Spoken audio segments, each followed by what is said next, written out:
Hello and welcome, everybody. My name is Natara. I'm your Reach streamer for this 19th League match. We are getting ready to get started here.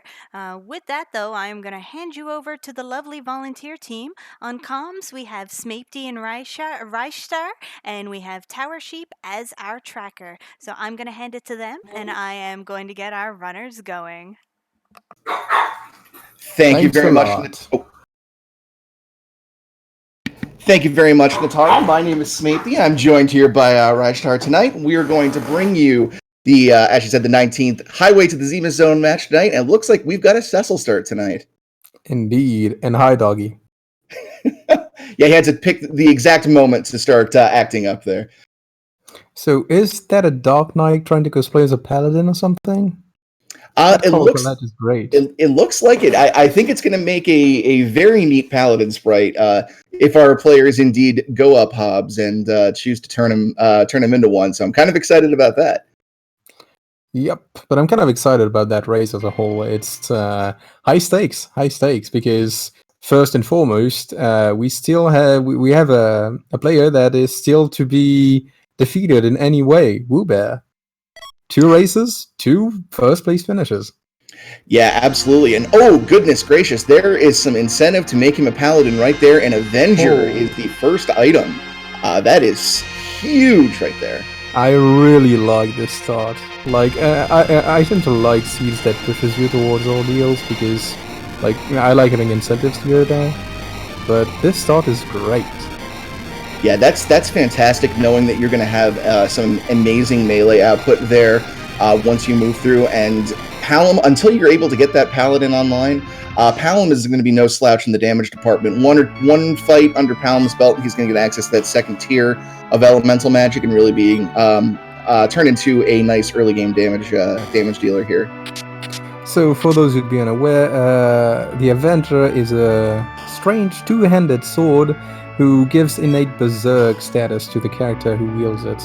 And you can do some interesting stuff because if you swap to it during combat, you're going to keep the stats of the sword you already had equipped. So overall, it's a great item to get, like one of the best offensive options. And yeah, definitely incentivize getting like either Canes or Paladin Cecils in your team. Yeah, right you are. As our runners go here, just looting through Baron, pretty standard start here. I did want to follow up on what you're talking about. wewbear, he is in the top right on your screen here. He is 2 for 2 right now. He has done 2 of his 4 matches here in the opening round here. Is got a perfect record so far, which gives him 8 points. Just to put that in perspective, one more win for wewbear, and he's going to have as many points as the current first place holder, who has already finished all 4 matches. So he is definitely going to be looking to get that third notch here tonight. Another person to look out for, Bakashinobi in the top left. This is going to be his 4th and final match of the opening round. He currently has 8 points and 1 victory under his belt. You know he's going to want to try to get a second one here.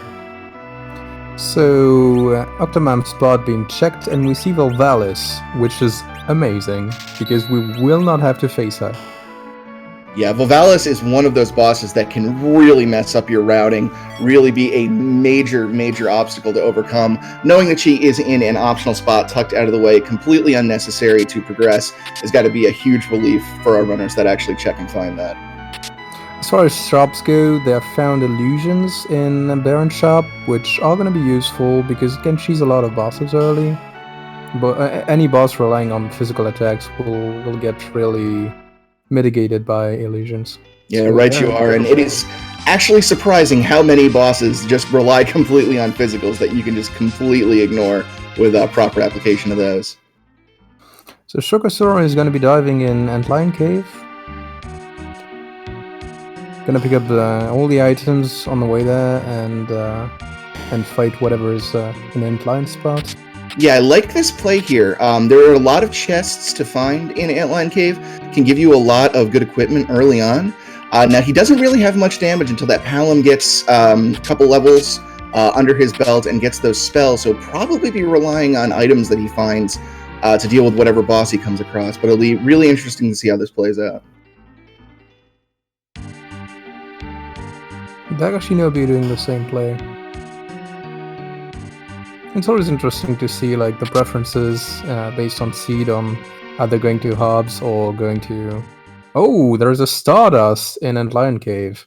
And That will that, be useful. yeah, absolutely. If worse comes to worse, that can be used to pretty much make whatever fight is here more or less free. So that is definitely a good pickup. So we have J items enabled. Yeah, the items that were in the Japanese version, but not in the American FF2 game. And Stardust is one of them that basically uses Comet on the openings. And it is Rubicante and other elements. That should be quite doable. Yeah, chocosura just relying just on the ice one here with Rubicon's extreme vulnerability to ice. That should be able to get him through. Yeah, I see him doing over 300 damage with a single application of that spell. With about 1,000 HP at this spot, it's just going to take 3 casts, and this should be done with. Oh, he has vampires as well. Oh, well, that makes it even easier. Oh, there is a Rosa on top of Hobbs. That is going to be good. Yeah, excellent. We're going to see the power couple in action tonight. Calcabrina, not a very difficult fight to have to deal with, especially when you got those Stardusts there. Single use of that, and that is going to be over for that fight. And the best white mage of the game in the party. What is that, top tier percent? Like, where are all those rejects at? We're getting only excellent characters. What is this? I guess the league got tired of sending all these double telestarts at our runners and decided to give them a break for once. Remember that this is an Itara seed, so it's not supposed to be nice. There is something wrong going on up here. It might be a hook seed or something. And It might be a tower key in Antlion spot. So that, I mean, no Keyless Tower this run. No value in Keyless Tower, we'll see. Yeah, and that has been a play we've seen a lot so far this league, has been that Keyless Tower paying off a lot, but no need to worry about that this time. We're going to definitely see some tower checks, and hopefully they'll pay off for our runners here. So the Stardust in B is being put to excellent use on top of Hobbs, wiping the Calcabrinas in one fell swoop. And it looks like wewbear is going to give us our first glance at the Fabul defense spot here. I believe he did pick up his Rosa. Dancing daggers in the Fable weapon shop, which are definitely relevant. Yeah, really good items early on for doing some damage when, especially in some of your characters that might have a little trouble getting their damage online. Dancing dagger can definitely fix that. It's basically usable as an item that creates a sort of spell that deals a decent amount of damage early game, and we have some cabins in Fable Shop, so that's going to be useful as well. Alright, what's the catch here? Because this seed is being a little too kind to our runners right now. Yeah, we still haven't found sirens on the other world, but it's looking good for now, shop-wise. So, let's see what Fable Gauntlet is.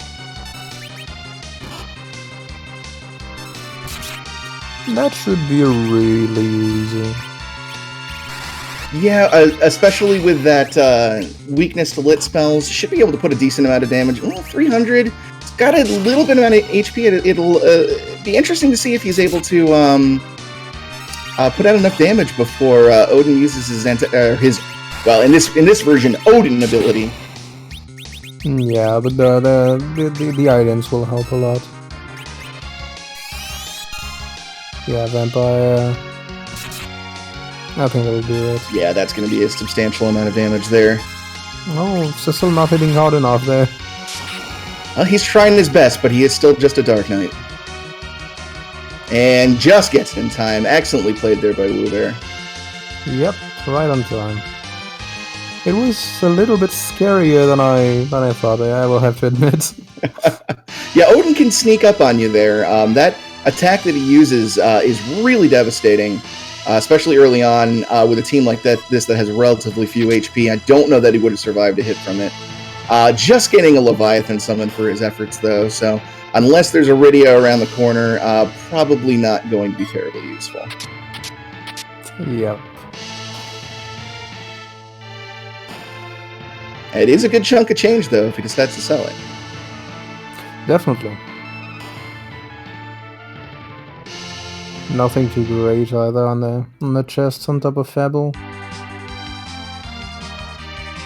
Could be like many of our seeds here, and Sheila could be keeping the goods for herself instead of spreading them in the chest throughout her tower there, as she's known to do. Sheila always has the value. So, what is in silver? Shall we find some sirens or some other nice stuff in the shops? It's very interesting how lockstep our runners are right now, pretty much taking the exact same route as one another. Chocosura diverging a little bit to go check that D-Mist spot and see what boss is there. I believe it's our first look at it. Yep. And it is Mylan and friends. Well, we won't get Oh My Body this time around.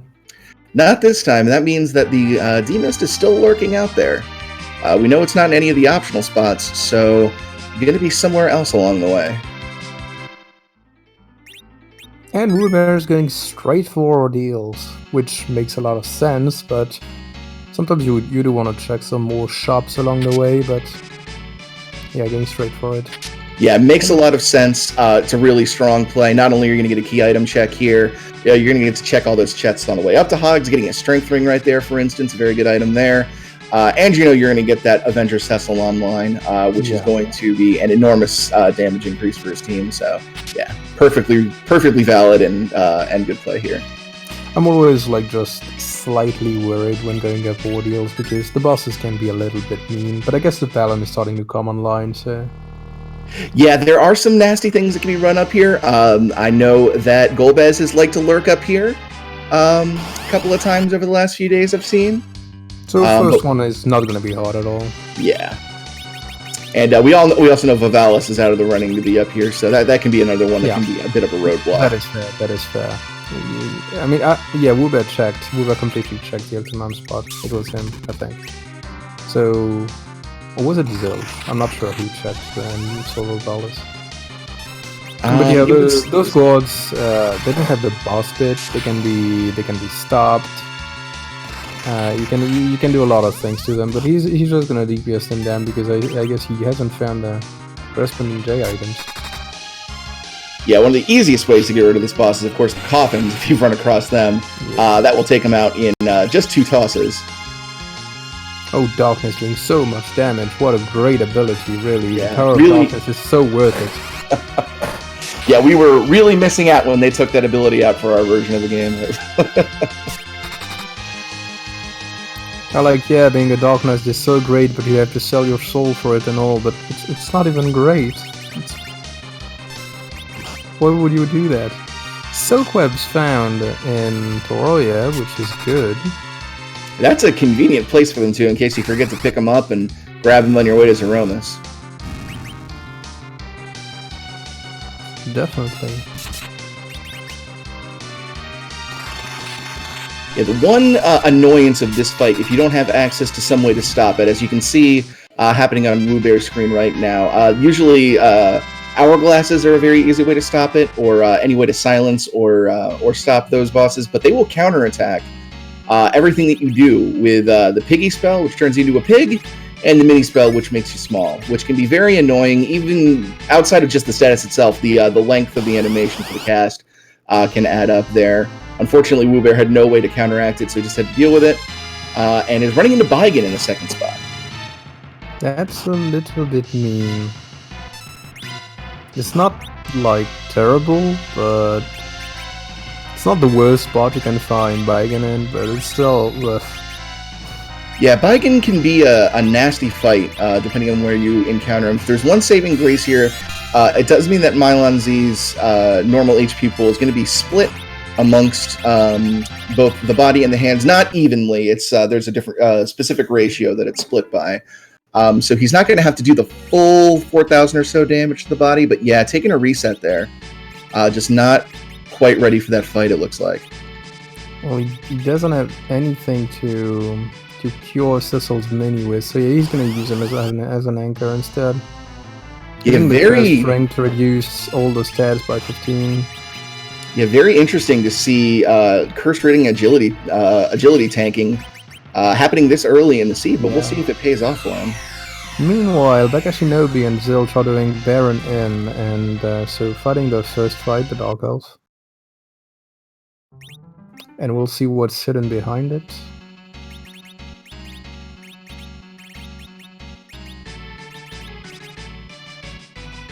Ooh, CPU. I mean, it's going to be long, but it's going to be doable. Yeah, definitely doable. The only damage CPU is capable of doing is that Mazer that hits for 10% of your max HP. So it's no matter where you run into CPU, it's going to be doable. It's just how fast is it going to be doable? And the answer right now, not very. But should be able to get through it eventually. Oh, he did find a black sword, it seems. That'll help, and a good bow for Rosa. Plus the dancing dagger. It's not going to be that long, actually. The DPS is acceptable. Yeah, it's actually putting out more damage than I was giving him credit for. So maybe about 4 or 5 rounds here with the amount of damage they're putting out. Shouldn't be too bad. Definitely. Stardust use on wewbear's side is definitely going to help for Baigen. Yeah, especially since that Comet spell, well, you did get it off before Baigen set it up, I think, but that Comet spell does ignore the Reflect that Baigen puts up, which makes it very, very useful.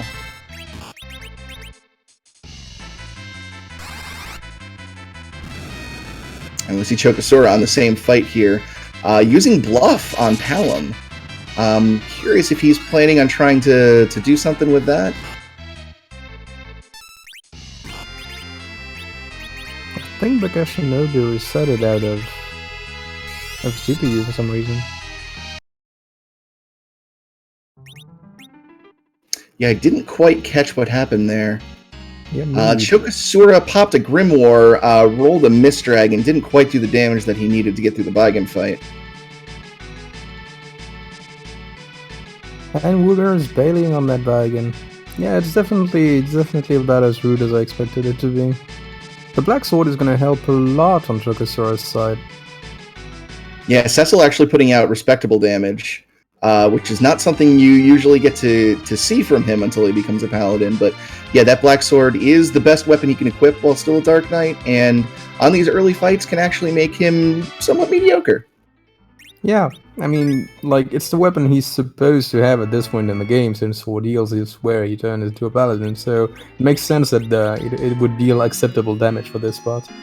Oh goodness, Zilch has gotten through that CPU fight and is rewarded with a hook. There it is! We knew it was being too nice. So unless Ordeals has either a magma key or a side quest that leads to a magma key, it's looking like a hook seed tonight. No. Actually, Magma Key is behind D-Mist, and D-Mist is sitting in Tarazat. Oh, beautiful. I like that. I like that. Baigen falls on chocosura's side, so we're gonna see what's on Ordeals. The black sword is really all the difference here. Goes to show, yeah, sometimes Dark Knight Cecil is useful. Only sometimes, but yes, definitely can come into use there.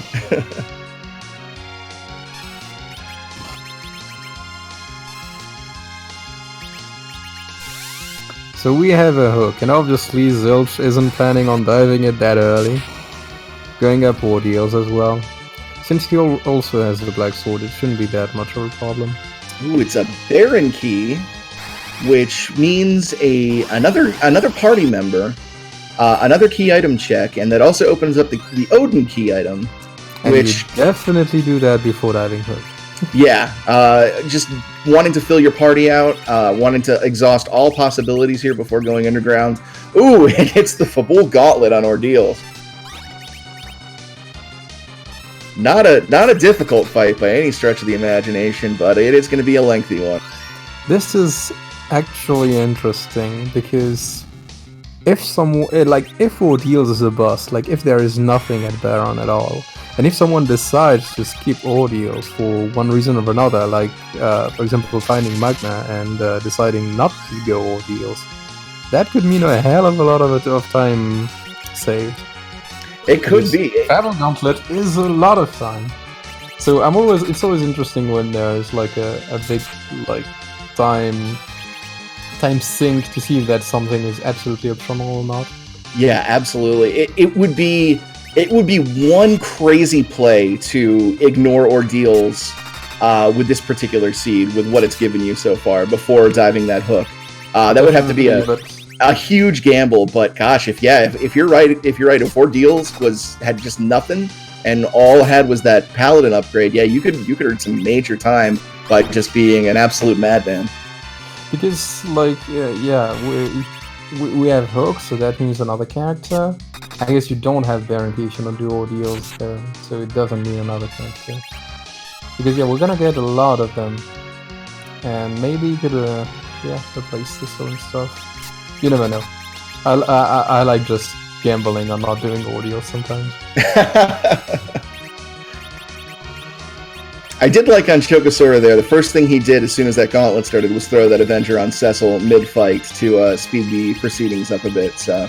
And actually did real well. That was faster than I expected. But I guess like the HPs on this spot are ridiculously low, so... Yeah, because I believe it's about 1,000 HP split amongst all 6 of those fights, so yeah, a stiff breeze would knock each of those individual monsters over, but yeah, still done very, very quickly there. Oh, Star Veils. That is really useful. I didn't quite catch that. I know the Zilch went to is it Tomra? No, Tomra is below. I never remember that. Damn. Yeah, thank you.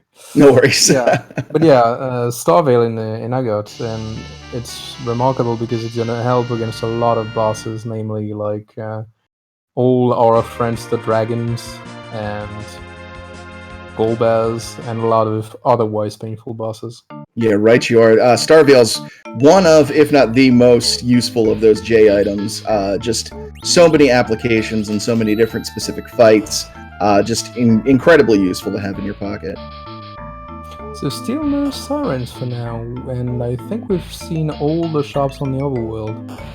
So yeah, either they're going to be in the ground, or either they're going to be on the moon.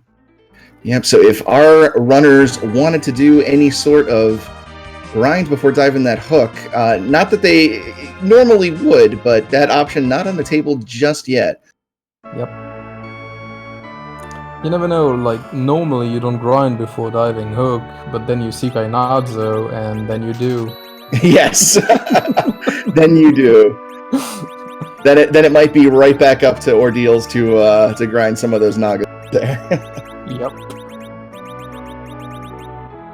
So wewbear going back to ordeals, which makes sense. Yeah, gonna give Baigen a second chance here. Meanwhile, Zilch getting through his Baigen fight. Getting exploded there at the end, no problem. And we go in to fight his gauntlet and pick up his Baron Key.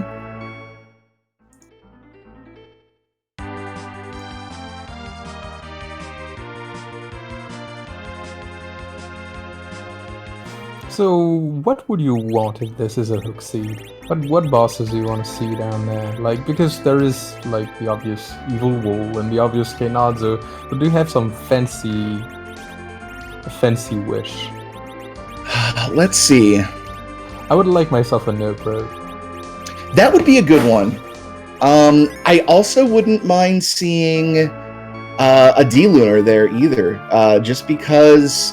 that would be one where they'd really have to rely on Palom as their only source of damage, unless they wanted to do frog strats. Also, for the record, what I mean when I say Nerdbroke is Ogre Pogo. It's the official nickname.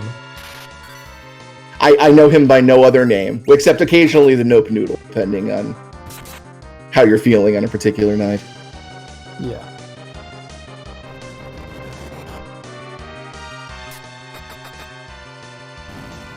Oh yeah, that is indeed interesting. W2 points out chocosura has the Avenger equipped on Cecil, and he's about to hand into CPU. This could be interesting. He might try to do something to finagle it, maybe try to reflect the blink onto the right, onto the correct node. I've seen some people try to do things like that. Honestly, with the amount of damage... Too late! What's that? Too late. Yeah. But So, I think he's just going to go for it. I think that's probably the right play with the amount of damage he's putting out. yeah. It's gonna be fine. If it doesn't, yeah, okay, it's gonna be fine. Cecil is gonna get another hit in. Just one more hit and it should be done. Yeah. It only has 37 HP. And taken care of. So who That needs was- strategy when you've got brute force? That was risky, but it worked out. So And Chocosura picks up his so- hook, thanks for that. and he's going to be the first one with the overworld entirely completed right now. Well, So- Baron. Oh, excuse me. Yeah, he does have that Baron. That's right. So Yeah. we'll see. Yeah, he will He- likely make that play before diving that hook, but maybe not. Let's see what he chooses. Nah, you go there right ahead. You're right next to it. You just save it and then you go back to I it. don't know. He's leaving the town. Is just a save? Yeah, it's just a save. I don't know. Got to keep that suspense going. Back row glitching, Sid. So, for those not in the know, maybe, whenever you equip a ranged weapon on a character, they keep the ranged property for the entire game. If you equip it in battle, you have to spend one turn attacking with it for it to work out. But yeah, otherwise your character will now be able to hit with full power from back row with any weapon. And we have some good weapons for that, Sid. An Earth Hammer is going to do a lot of damage. And Chocosura making the entirely boring but absolutely correct and 100% safe and absolutely true play. I have no idea why anyone would dive hook without doing Baron first when they're right next to it. But...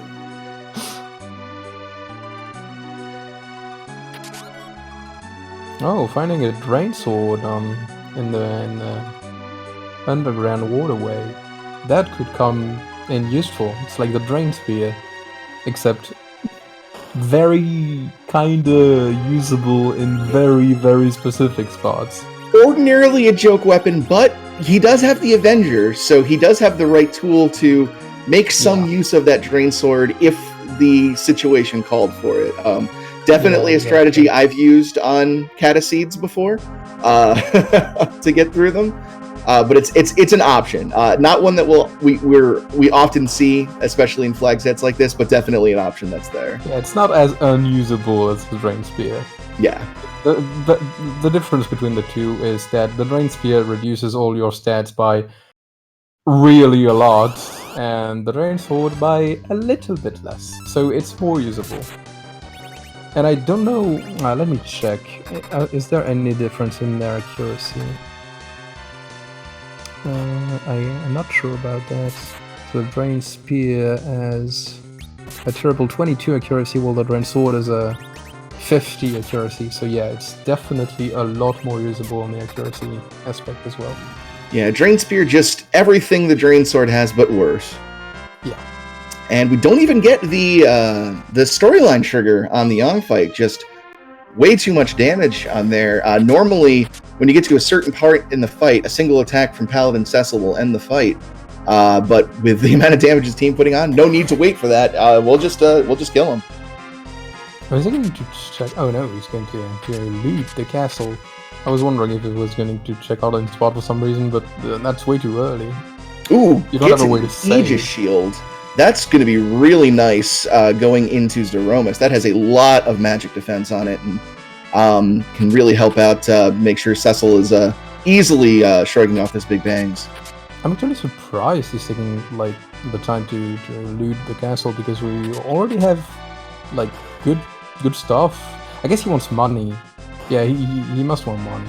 Yeah, that's a good point. Gonna go into Undergrounds. Still has Sirens to buy. Yeah. Don't think we've seen Bacchuses either, which are very expensive and probably going to want a good supply of with a team like this. So And he yeah, has picked up some good stuff to sell as well, a nice brand and other stuff. So he's gonna have that money. yeah, and a change rod for Palom, which I don't believe he has anything better than that right now for him. So also a good pickup. Yep.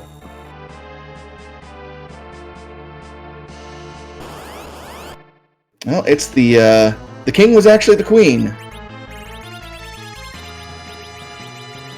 So how is this gonna go? Yeah, I think you Avenger. And you just let Cecil hit. I don't know if like Cecil keeps the Asura rhythm by himself. Like of hitting just once every cycle. Yeah, that'll to keep the same face forward. That's going to be hard to do with Avenger Cecil, but I don't think that's going to be strictly necessary with the kind of damage that he's capable of putting out. Might do double Star Veil to reflect on her just to get the heals off, but yeah, he's gonna do that. Yeah, with Sid. I wasn't seeing it coming with the first two characters. So I was wondering, but he's gonna use a double Star Veil. Yeah, there's the one.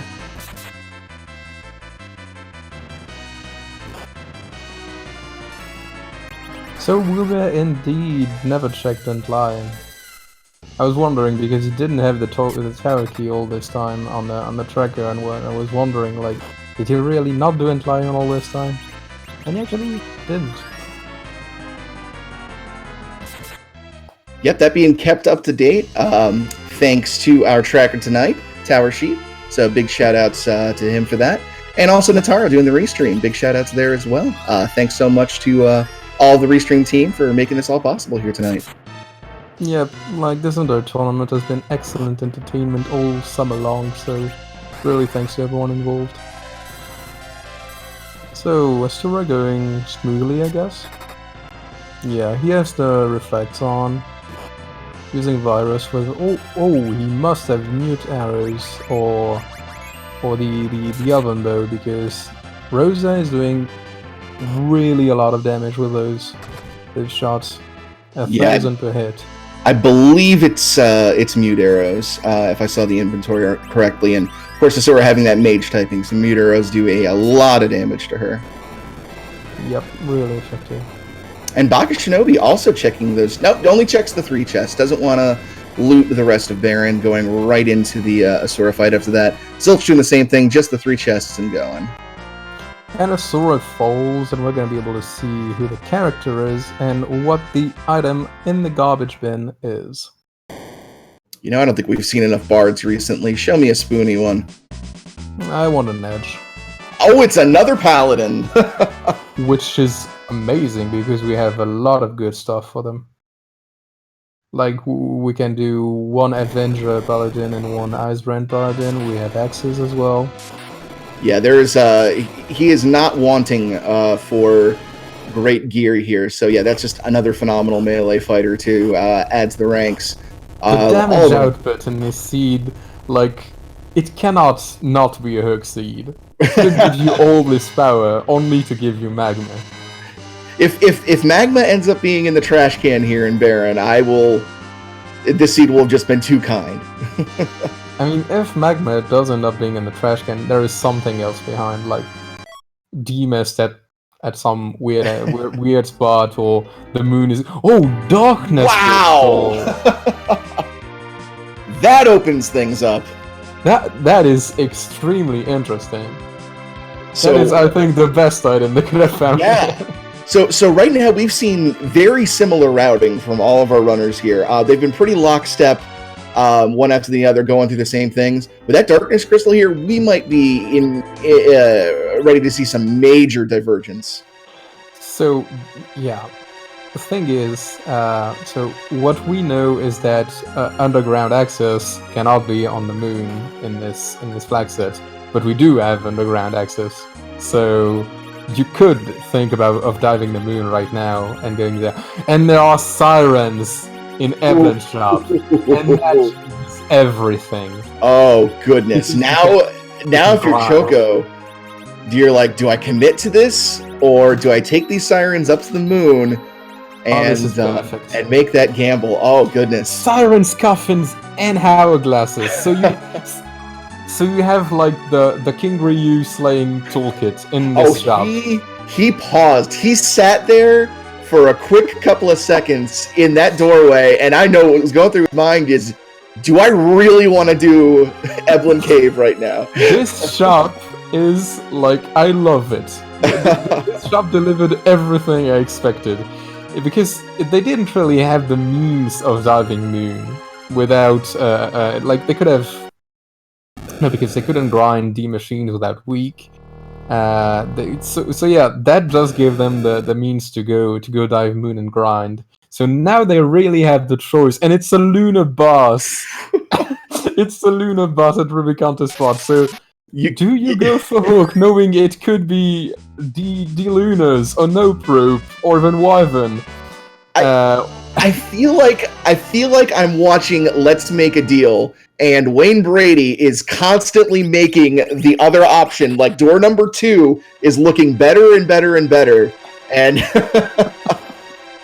is he leaving? I think he might be leaving. Yeah, he's leaving. I would absolutely moon.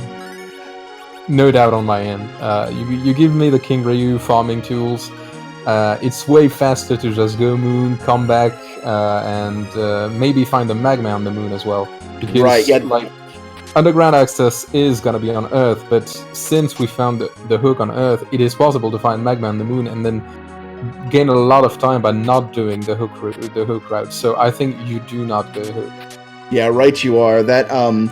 If that magma turns up on the moon, then even if you don't find anything on the moon, you're still going to get all the XP that you need. So you're not going to really need to do an end game grind. You're still going to have all of those checks that have potentially great loot in them. So I think with all of that, I would probably abandon it too for the moon. While we were doing all of that, Bakashinobi actually managed to beat the Odin spot. It looked like it was Kaipo guards there.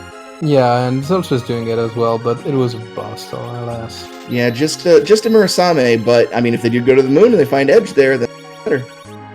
Yeah, we're gonna see that, but yeah, at this point I would even call like doing hook the meta play, like doing hook, expecting all the pieces of the crystal to be underground. It would frankly be the meta play because I think everyone is gonna want to dive moon here. Right, exactly. It's just too obvious. You don't want to go face a lunar boss at Rubicante when you just have all the tools to grind on moon. Right, especially when we have not really seen... I don't think we've seen any lunar bosses, have we? I don't think so. Yeah, so it could really be any... Oh, no, we've not seen... No, we've not seen Pale-Dim. It was just regardless. So that means all the nasty ones are still in that pool, and like you said, an Ogopogo at Rubicante spot would be would mean a bad time.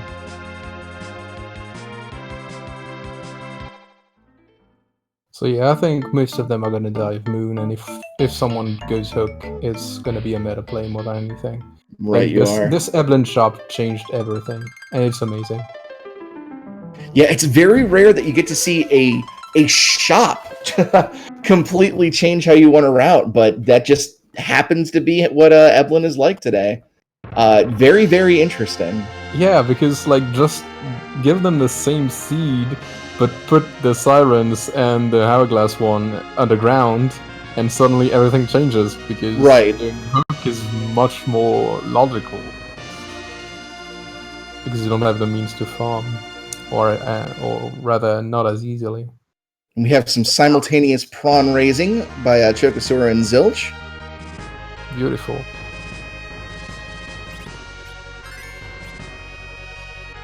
And Bakashinobi does his shopping, doesn't even go to the end of the cave. He's like, no, it's moon time now. So he's not gonna pick up that king. Honestly, he's got the two Cecils. Valis is not on the table. It's not a real problem. Exactly. Yeah, he's got the two Cecils, and a lot of their equipment and usability in battle is largely interchangeable. Especially since there's some really good swords for Cecil that are in the rare items pool that can show up instead of key items. So yeah, the two Cecil is going to be virtually as good as having a Cecil and a cane. What are those shops? Hourglasses 2 and Starveils on the moon. So yeah, we're gonna see who's in the palace now. Frankly, at this point, I wanna I want a second Rosa.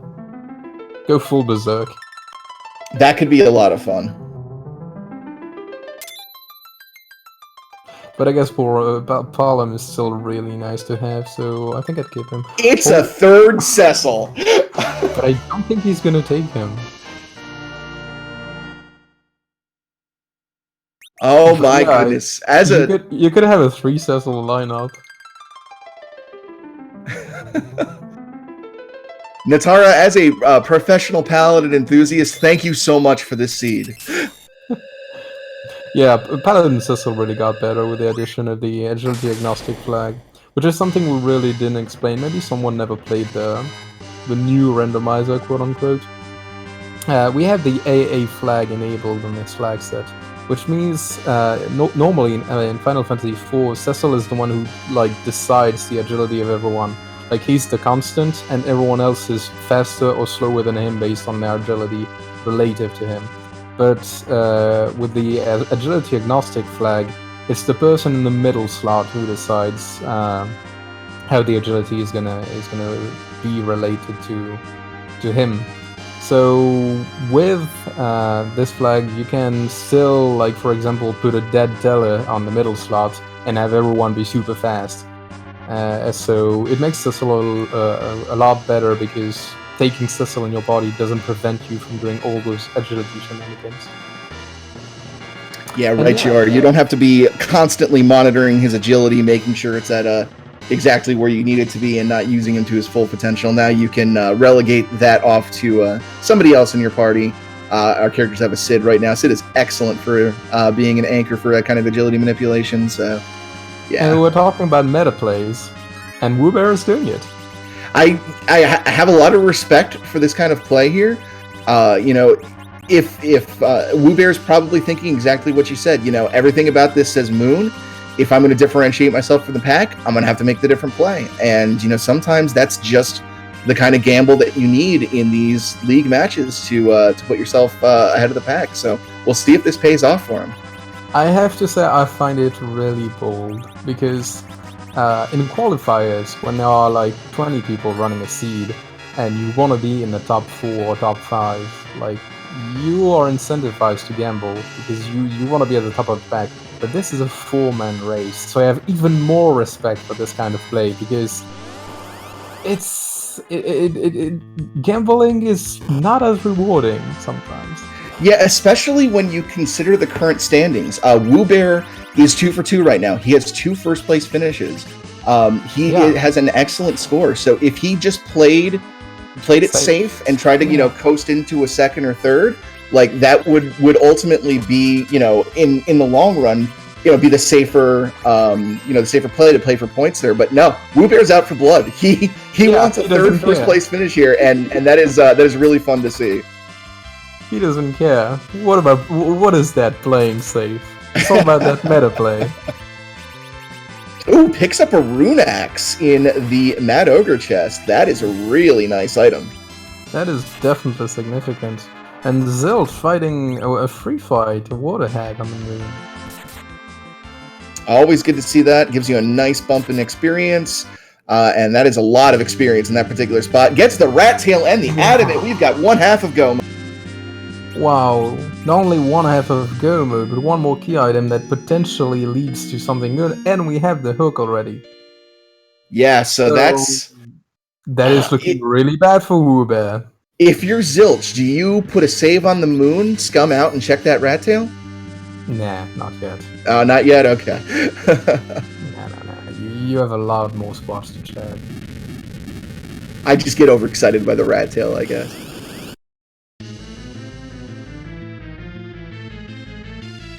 That's a lot of time invested in a gamble. Ooh, does not want any part of that antlion fight at play yet without it doing any grinding, and can't blame him whatsoever. But I have to say, mad respect to Zilch for that one, because he checked for 3 bosses before grinding. And that is extremely smart. Because he just saved himself 1 or 2 King Ryu encounters worth of time. Precisely. He got about 7 levels per character there. Just looking at the log after the fight, and yeah, exactly. That's that exact many number of Ryus that doesn't have to fight, like that worth of experience. So yeah, very very heads up play. Kind of shows you how these top runners here really differentiate themselves from everybody else with just these minor optimizations like that. Ooh, Wyvern at Ogopogo spot. And we have Mom Bomb at King and Queen spot. So, like, Mom Bomb itself is a massive tank. Like, it has 10,000 HP added, so its crit can unfold and we can see it explode. But the bombs themselves are going to be quite small, so I think that just a good area of effect from Balon, if he manages to resurrect him, is going to do the trick. Yeah, shouldn't be very difficult at all. Just a pain to have to wait for that explosion to actually go out. There it is, and here are our child bombs.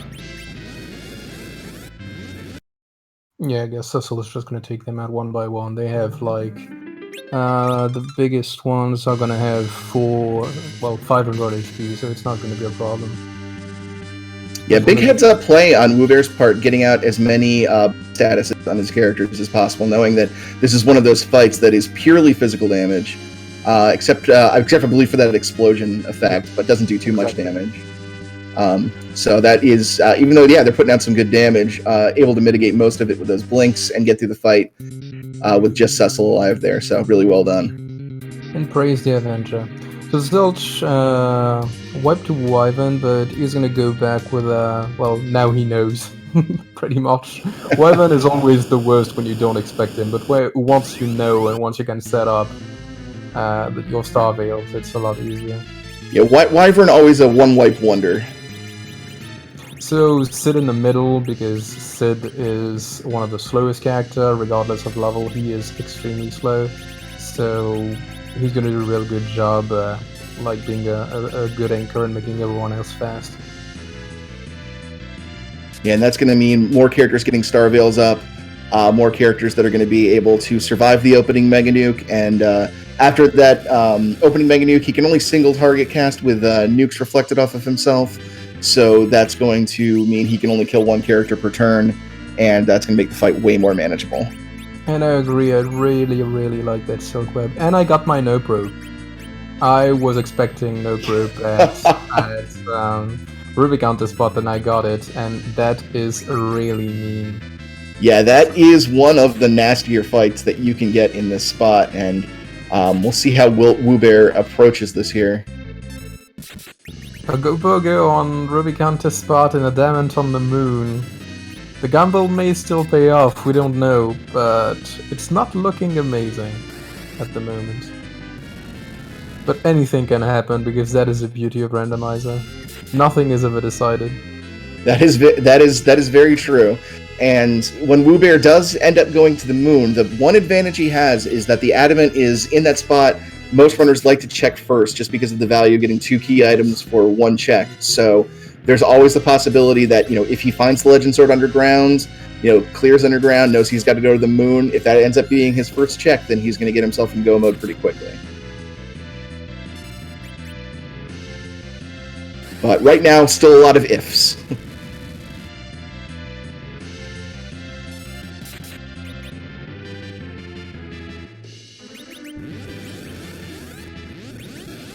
And chocosura taking down that water hag and getting his half of go mode.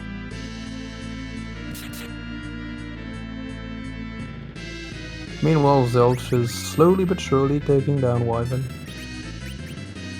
And wewbear resets out of his first attempt at Ogopogo. Let's see if he tries to readjust his strategy here. I don't know about putting Kane in the middle there. Kane is a pretty fast character. And you don't want to give Ogopogo many turns. I think he's like low level with the curse ring though. Oh, that yeah. The curse ring, but right, you are. Yeah, adjusting his battle speed as slow as possible to give himself as much time to react.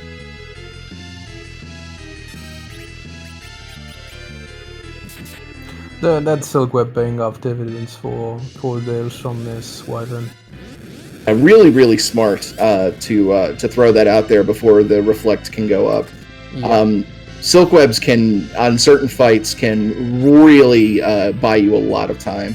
It's really surprising because I believe it is the equivalent of 2 applications of the slow spell. Is that right? Yep, exactly. And Wyvern is going down. Great. Too bad Palin is not getting the XP from that one. Yeah, definitely a shame because he's one of the characters you want to be getting that XP since his overall power is directly tied to his level. Getting that white spear. I don't think he has a cane. Yeah, He does not. He bailed out of Evelyn upon seeing this shop, which, frankly, we cannot blame him for. Yeah. At least he doesn't know what he's missing out on.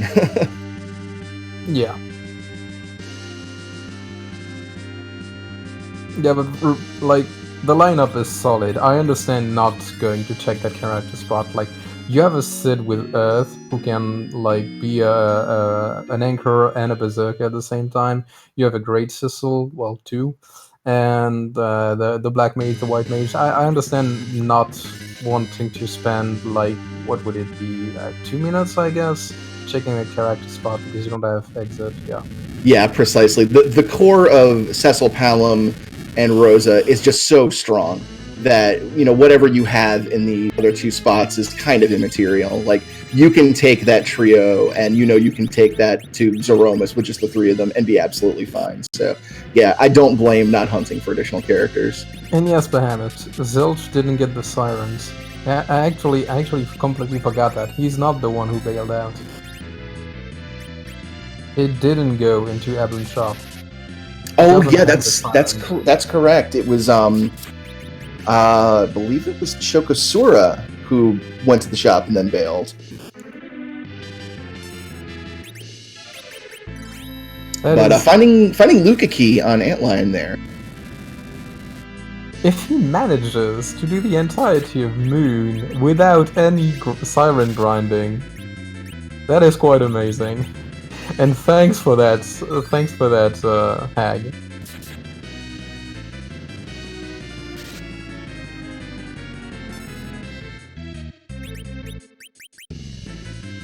So Ogopogo is going way more swimmingly this time around.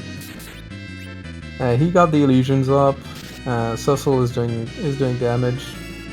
Bakashinobi is heading back to the blue planet. I think he's going to save scum for that rat tail check.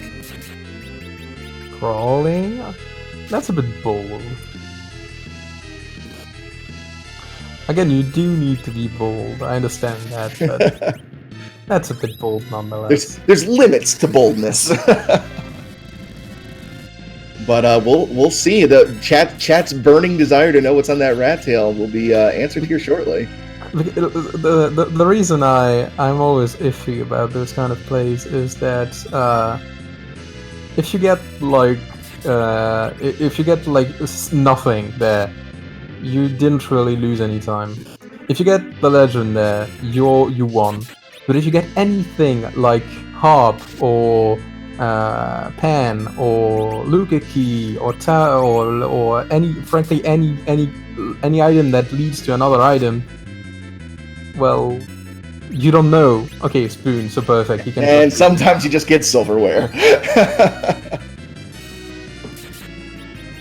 So he's not gonna save scam out of it. No, looks like he's maybe gonna dive Evelyn now. That would be really interesting. Yeah, maybe he's betting on the 1-in-1 underground moon split, and figures, you know, I've found everything the moon could possibly have. I'm betting everything else is going to be underground, which is a very interesting take on this.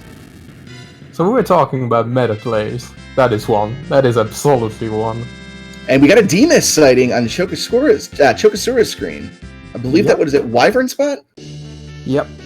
Yeah, resetting out to take that Avenger off. Not a bad play at all. You can waste a lot of time with those missed counterattacks there.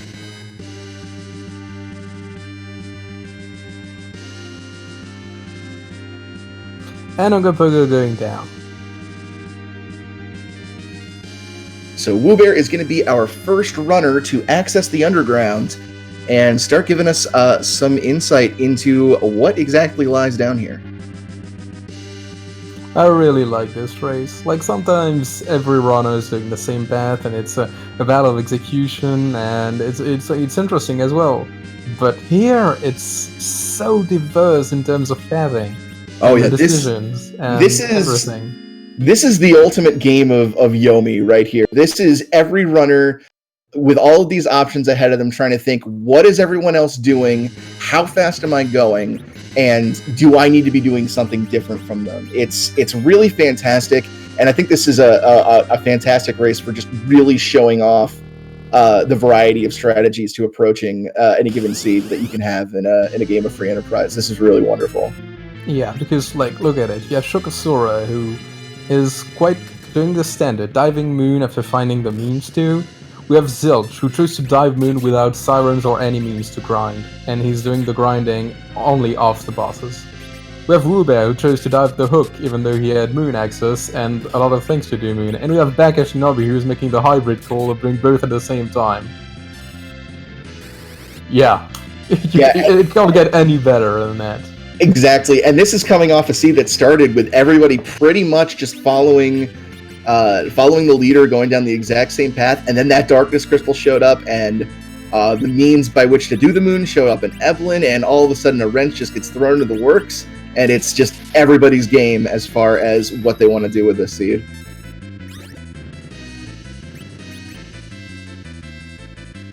The finish is as interesting as the progression. It's gonna be amazing. Yeah, it's not just the destination, it's the journey. But the drone is really nice for now. So what Sinkel could bring a spot? Looks like that's going to be Mylon Z, because we've seen Mylon and Friends already. Shouldn't be too much of a problem. Yeah, not whatsoever. Another one of those fights that is just physical attacks, so should be easily managed. Well, I'm gonna be very quickly right back. Absolutely. Bakashinobi taking down Mom Bomb with that extra damage he's gotten from the Half Moon play there. Able to take out that extra 10,000 HP on Mom Bomb and defeat her before the exploding children come out. And now he's going to run into his Nope Rope here. And we'll see how he handles it.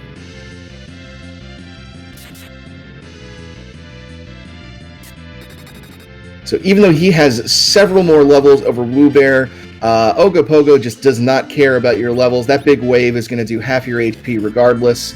Or excuse me, the double big wave is going to do half your HP. When he does the single big wave later, that's 25%. And I believe it's 20% on the blazes that he is going to do in retaliation to any magic spells or effects put on him. It's what makes this fight so dangerous, is he can just chew through your HP so fast.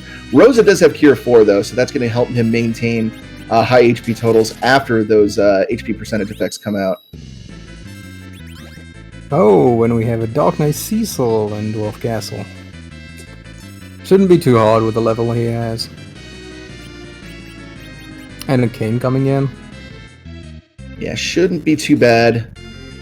Just a protect ring behind Demis, but there's still another check to be made, finding that boss there. And chocosura taking an exit here. Let's see if he's leaving the moon or just wanted a quick way to get back to the surface here. And no speech today, as the paladin mercilessly takes the Dark Knight out. I wonder if wewbear is planning on, like, not using Kane at all and leaving him as a dead anchor all game long. That would be funny, actually. It would be, because Kane, not your usual pick for an agility anchor, but wewbear is just, whatever the game gives me, I'm going to take.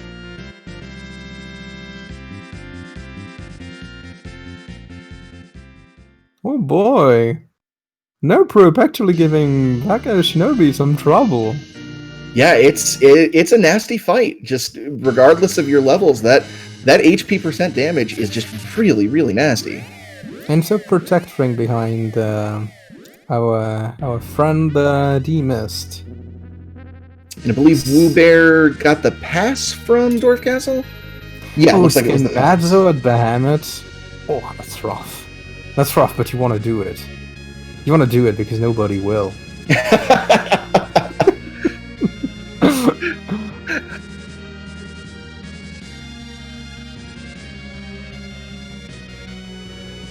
Curse Ring on Sid to try to get as many turns against Kagnazo as possible. You want to hit him hard, you want to hit him fast, because his wave is going to do damage based on his remaining HP. And this being a high HP spot, he's going to want to cut it down as fast as possible.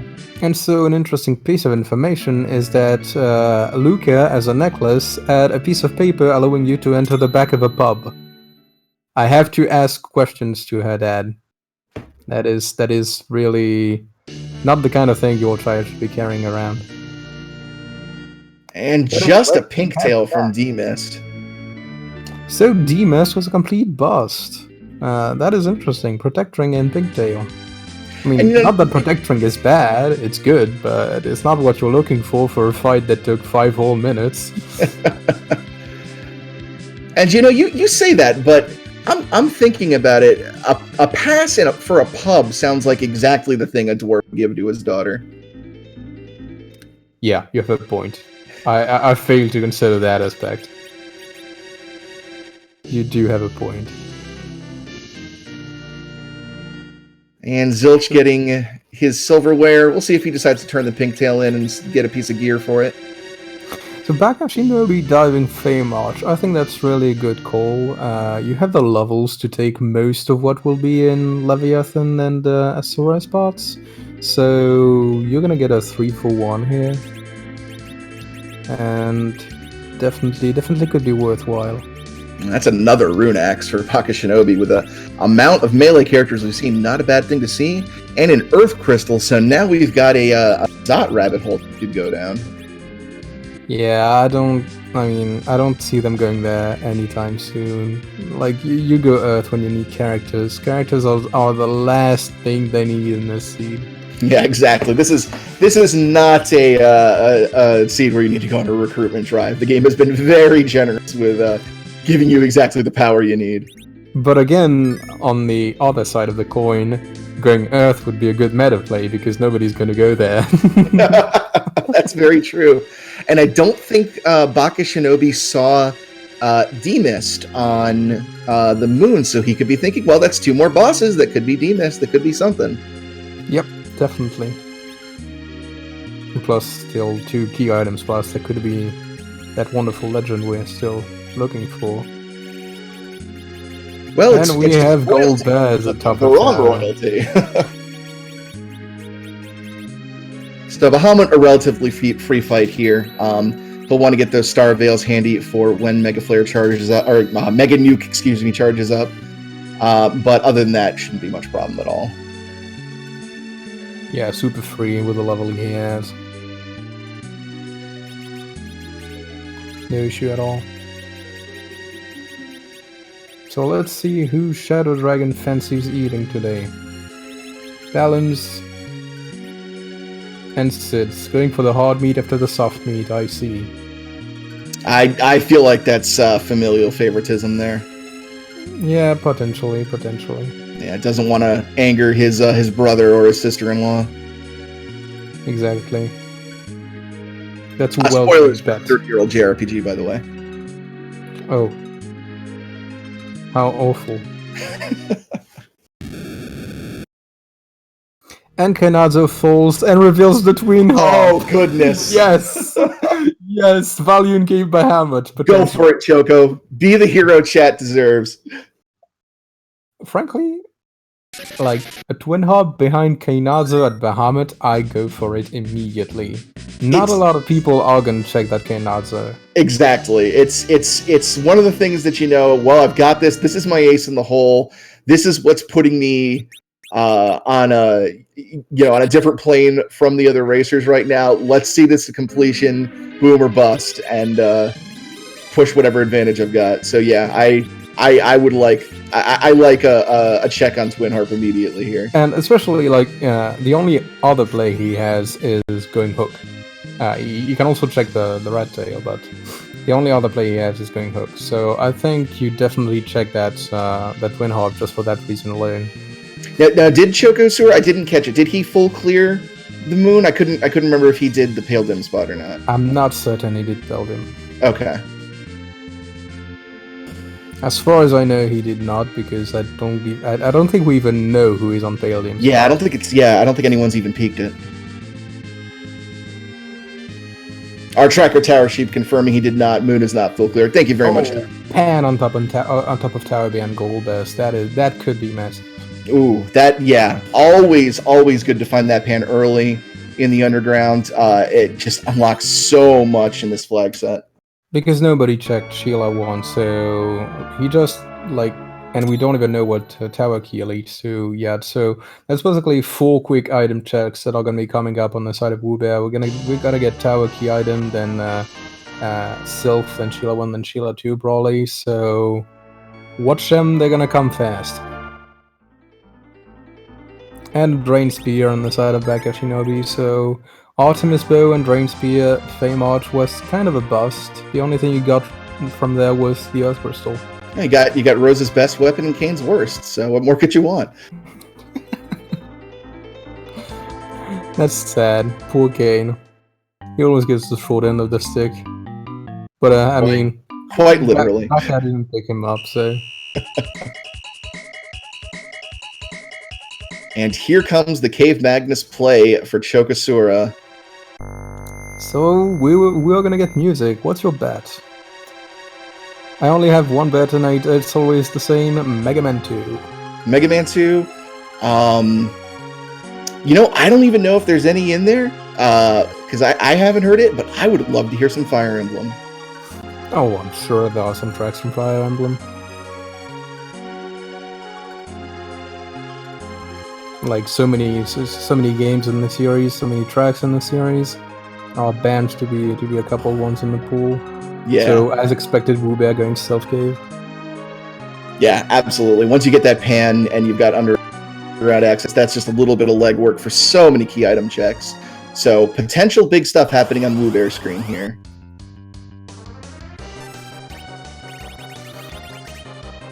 So yeah. If that legend is behind that pan, wewbear is gonna be on the surface, so quite close from the unlocking the Lunar Whale. And if he checks the water hag spot quite fast, there it is! Oh my goodness! He has the Sylphs! He is the only one with the pass. That is significant. If he finds the adamant quite fast, that is extremely significant, but he's going into Fame Arch. He is not going right to Shayla, and he's not going right to the moon. He's going to check Fame Arch first. So, but it could be big, and especially on Bakashinobi's side, because he is doing tower. He's gonna pick up that pan, and he is gonna go to Sylph. So Bakashinobi, we already kind of know is gonna get go mode quite soon. So we know that music is a bust. Well, the music is Chrono Trigger. It's not a complete bust. Yeah, it's not a complete bust because it's amazing, but... Shoutouts to Yasunori Mitsuda, and sorry for not shutting up, but too much going on.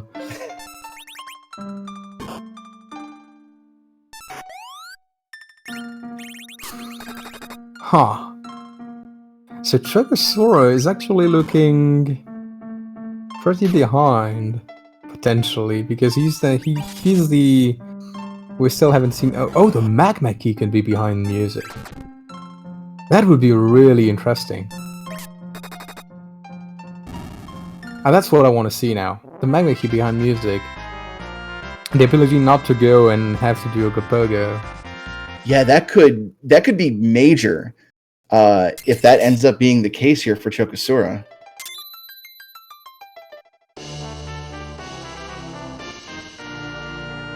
Oh, and it's just a sand ruby. Definitely not a thing you want to see. I wonder where that magma key is now. Oh, frustrating. That's going to be so frustrating for Chocosura now. Going all your way out of the way to make that play, knowing that, few people are going to want to make that Kainazo check at Bahamut like that, and then just, being rewarded with absolutely nothing there in the grand scheme of things. Yeah, he's got to feel like he's behind now. And Sheila had absolutely nothing. Very rare for her. So, wewbear what is he gonna do? Is he gonna go on the moon? Technically, he has like a couple checks left, like the bosses of Fame Arch. But I think the only way is the moon right now for him. Let's see where he... Yep. Heading, yeah, going for the moon. If wewbear, depending on how he decides to route this moon, wewbear could be in a substantial lead right now. Yes, because he's the only one with a pass.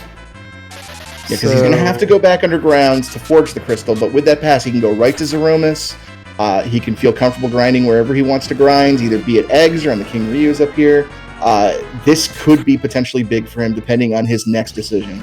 Yeah, wewbear doesn't have a huge lead because Bakashinobi is right now fighting the gold bears that holds the pan that leads directly to the Legend Sword.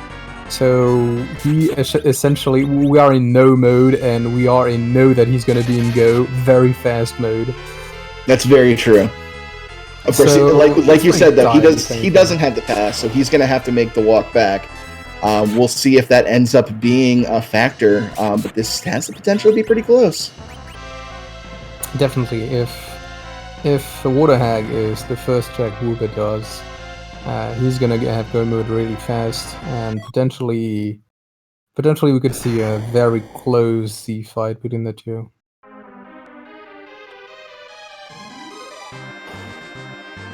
So this was not that easy. Like, we had a Diamond at D-Luna spot, and Legend at Sylph behind Pan at top of tower. That was a nice split crystal here. Yeah, definitely. And unless Pale Dim Spot has the Magma Key, then it seems like wewbear, deciding to make that early Evelyn dive wasn't that bad of a play. Yeah, it was a good play. It was a good play because, well, we still have to find that. Where could that Magma Key be? Like somewhere deep in Luca or something? It could be there. No, everything's in Baron was checked. It could be on top of that. Yeah, that's true. That's very true. Way out of the way. That's pretty much it. Pale Dim Spot, top of that, and at the end of Luca. But we've checked everywhere else, as far as I know. Yeah, I can't think of any other spot that's been checked, so...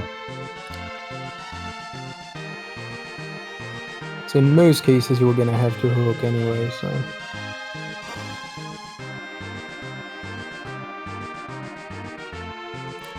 So wewbear not going Behemoth first. Will he grind or will he do some checks first? That could decide everything. Because, as we know, the Adamant is in the Luna spot behind an absolutely free boss, so you don't actually need to grind before. I mean, you'd have to grind for Zeromus anyway, but how many key items does he have? 6 at the moment. No, 7. And it looks like he's going straight down. Is it to grind or is it to fight? We'll see soon.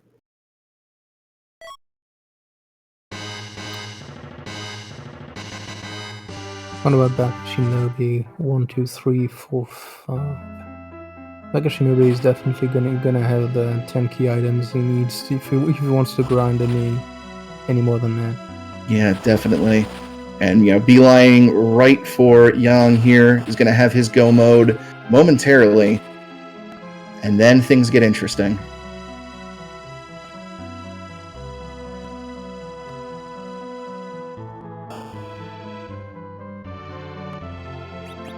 So chocosura is going through a Gapoga right now after clearing everything else before diving hook. Yeah, the good news is with that tower key in hand, will hopefully be guided to the tower, which is going to lead him to the pan, which is going to put him on the right path there. It really comes down to what is he going to check first? Is he going to check Dwarf? Is he going to check Fame Arch? Or is he going to go right to the tower? And thus we have a go mode. So he's going to forge the crystal. And I think he's going to go straight to the moon, kill some dragons if he feels like it. And yeah, we're going to be headed to Zeromus. Oh, and wewbear's checking Plague Spot before the D-Lunar spot.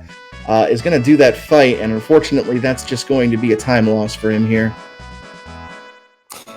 To be fair, it's a fairly easy fight that is going to give him a little bit of XP.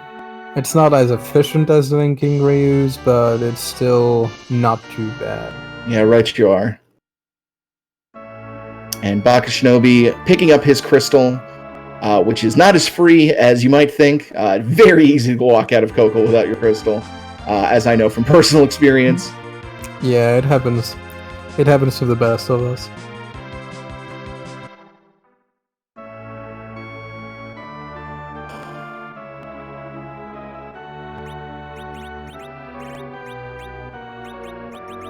Heading to Tamura, and I don't know that anybody has given us a temp door check here. Oh, there are backers in Tamura, that explains it. Yeah, that's going to be a pretty key item with as many bruisers are in this party.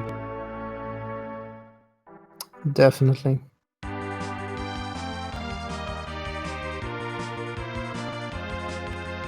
Oh, and no temp dwarf check from Bake. That's how you know things are serious. Well, that is a potential first place win right here. He's looking in good shape.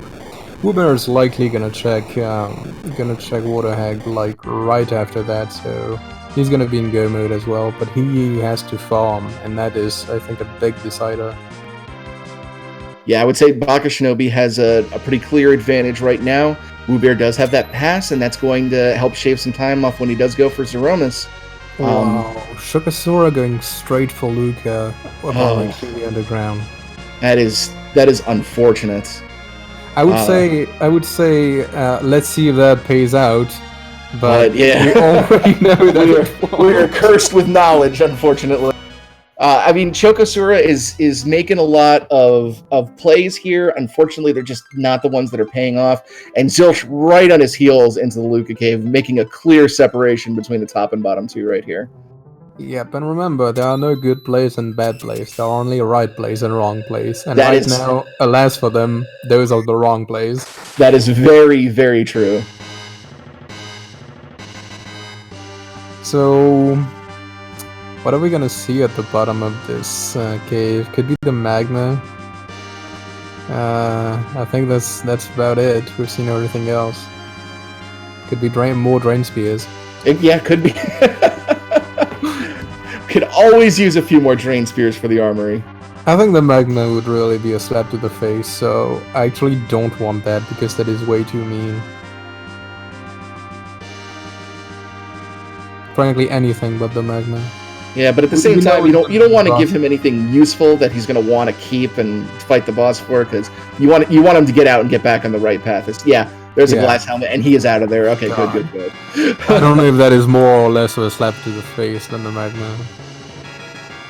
Well, glass helm can be extremely good early on because of the amazing defense it provides, and we are gonna have a second go mode on wewbear's side. Yeah, when the levels will stop coming in. So I think Bakashinobi is going to do a little bit of more grinding, which makes sense.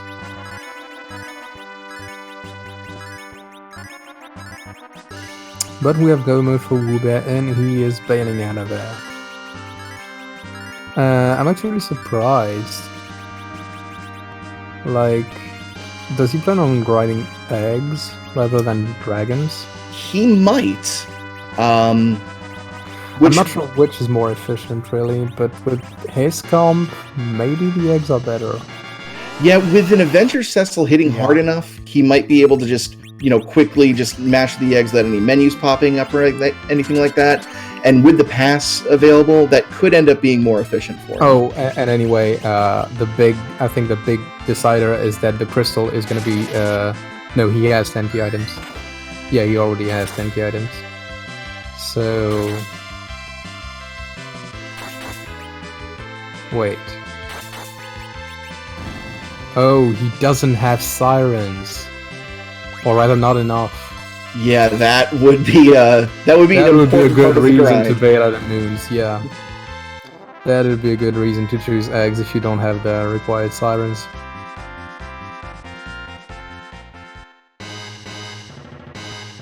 Yeah, with how expensive the sirens are, when you first come across them, if you don't have the cash reserve, you might push that off, put them off until you get the items that you actually need at the moment, and that can be a real hiccup in your routing when you go to do the grinds and you just haven't been able to afford those sirens yet. So, but gets them now and should be making a couple omelets to get ready for his Z fight. Yeah, with tanky items, it's gonna be very fast, frankly. Tanky items and Avenger, I think the eggs are gonna fall real fast. And he is choosing to do his grind before he gets the crystal, so hopefully he still remembers to get it afterwards. Again, happens to the best of us. Yes. I would just pick the crystal first. I would, just because I'm often very bad at counting my key items. Always good to have a buffer.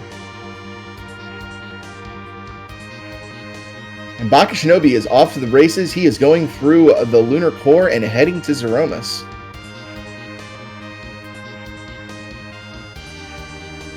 Yeah, this egg grind is gonna be real fast. So, who shall ask the question? I'll let you have the honors. Well, we're gonna get into Zeromus, and thus we have to ask, whose butt are we gonna kick today? Because we have a wonderful set of an ending list of sprites for Zeromus that are randomized by our wonderful randomizer, so it could be anyone from Caius from Final Fantasy 13-2 to a Dragon Quest boss, or even some janky meme. So we'll see what it's gonna be. And thanks to Scala Kitty, who just subscribed for making all, or rather most, of those sprites. Yeah, Scala responsible for a lot of the fun things that we come across. Free Enterprise. She's also responsible for the alternative palettes for the characters that you see with that fab flag on, to help differentiate between duplicates of the same character.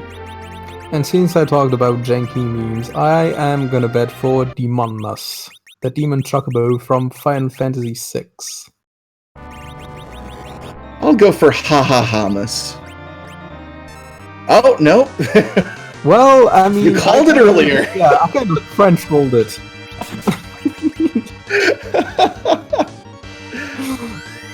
When we said it was random, we were lying. It is actually always kind of.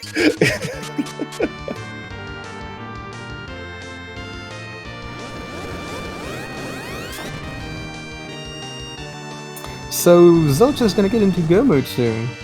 I didn't notice that gold does. Yeah, went to the tower immediately after finding that glass helm at the bottom of the sealed cave. Now, Chocosura is unfortunately checking Yang before going to the tower, so that is just, again, going to the wrong place at the wrong time. Yeah, Choco is a little bit cursed on this one. I feel for him. Yeah, just can't seem to catch a break on any of these checks, unfortunately.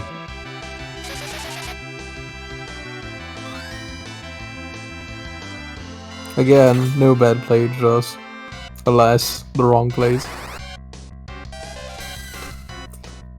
So yeah, choosing to check Sheila 1 is gonna be evidently disappointed.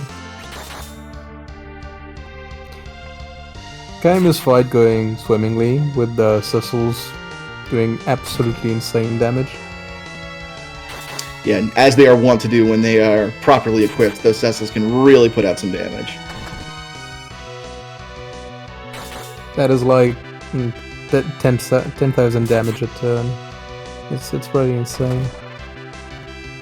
And he has the HP to survive any big bang outside of a like extremely high roll. Yeah, you'll notice that he didn't even bother getting his Palom to high level, just relying completely on his Berserkers to do the damage here, and that is a completely acceptable way to do this fight when they're putting out the kind of damage that they are right now.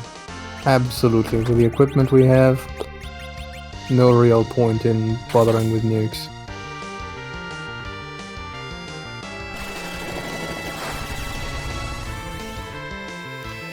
And I have to point out, since chat is wondering about which Final Fantasy are acceptable Final Fantasies, the best Final Fantasy is the one that's in your heart, and you should respect what's in others' hearts.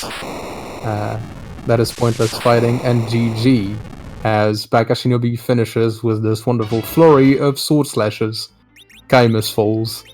GG in 1 hour, indeed. 23 minutes and 58 seconds. A phenomenal time. That gives Baka his second victory of the league. He is going to finish with a very solid 12 points here. It's an excellent score to have, and we'll see if that's going to get him to advance to the next round. So wonderful finish for Baka. Yeah, I have to respect the kind of hybrid call he made of going for hook as soon as he found the adamant. That was really interesting, and I hope he might be able to tell us more about that in potentially an interview.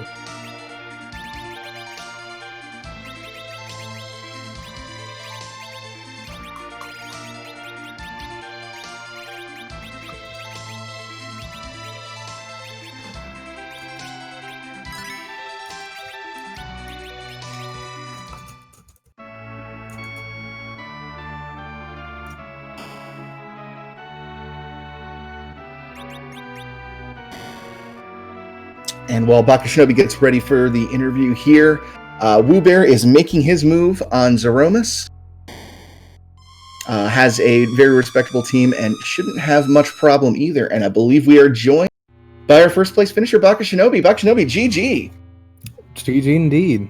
Thank you. That was, I would like to call that all skill and lock in. No, it was just all lock in galaxy brain plays of, okay, yeah, let's go to the moon, find one items. Oh, hey, it's the first spot I check behind a free boss.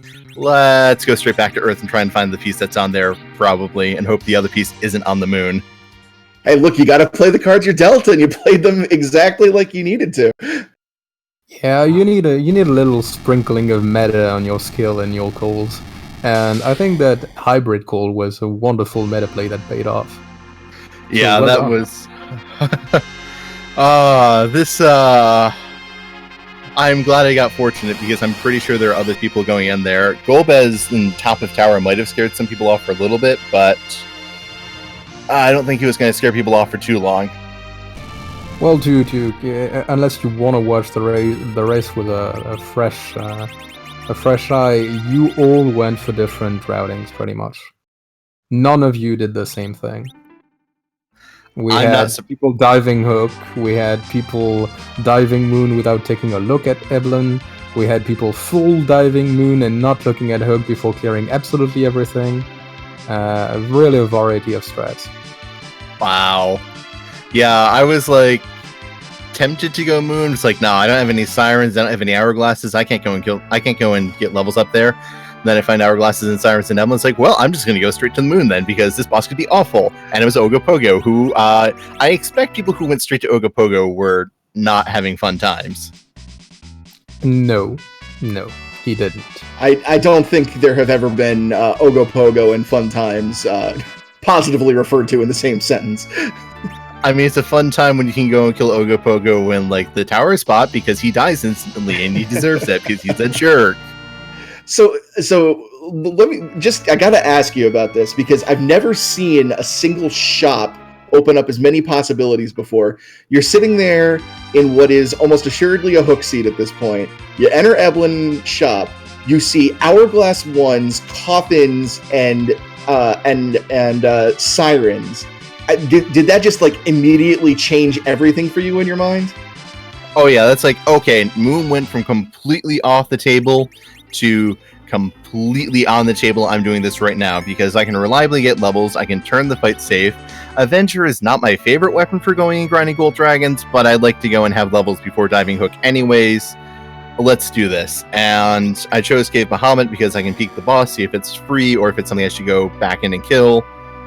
It was that definitely 100% changed where I was going to go with the siege.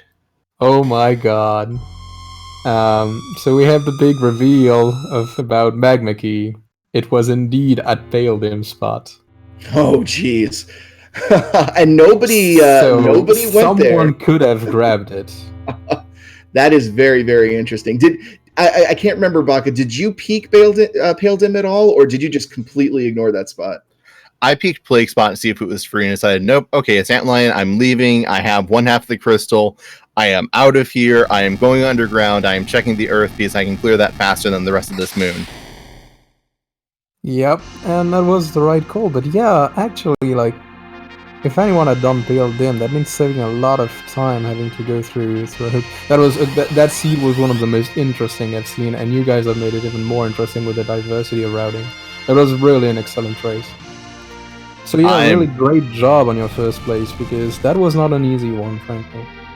No, I like to joke every group of death, like every group I have is a group of death, but this was definitely one of the, if nothing else, the most even. Like, all of us are in good line to get first, all of us are in good line to get last. There is nothing free about this. Play the best I can, and I am happy to have come in first. And yeah, you can have a Headhunter trophy for defeating someone who had yet to be defeated. Sorry, wewbear. Yeah. Actually, I'm not that sorry. I like to go and have these 12 points. Well, on that note, that does put you at 12 points, 2 victories out of your 4 races here. How comfortable are you feeling about moving on to the next round? I think I have a very good shot. 12 points is where a lot of people are clustering, and I have a strong suspicion at the end of the day when my strength of schedule comes out, it's going to be pretty high. Yeah, we're gonna see that, but I would agree, yeah. Would definitely agree. Well, just this match, I think, boosted it by quite a bit. So, yeah, I would say definitely you're in a good spot. 12 is safe. It's not like top 4 placing, but it's absolutely more than enough to advance. Yeah, my thoughts going into this race is, first secures me, last place kicks me out. I was debating heavily when I was doing Moon, should I just go and go through the hook route, take the safer route, take the more consistent route, or should I just go for this? And then I decided, no, let's just keep making the wild gambly plays, because clearly I can read seeds and make very, very good guesses. Hey, it's free enterprise, and what is free enterprise without some wild gamble every now and then? Oh yeah, I was shaking a bit going into that Z fight. It went swimmingly, frankly. Yeah, that was a pretty textbook Berserker Z fight, and which was a little relieving after nail biter Z some previous races. There was kind of no doubt that you had that one in your pocket at that point. I was a little nervous when Rosa died and everyone was almost up 1,000 health, but he didn't get any meteors off, so I was happy about that. yeah. I mean, the damage was so high. Even if Meteor had killed I don't know, Sid and a Cecil, one Cecil would have been enough. Yeah, my biggest concern was 2 Cecils eating 2 Meteors. Yeah, that would have been bad. Yeah, that would have been bad. But you actually had the time to redo it, because you made the right calls. I am gonna finish quite soon, I think. Okay, well, I'm gonna let you guys get back to that then.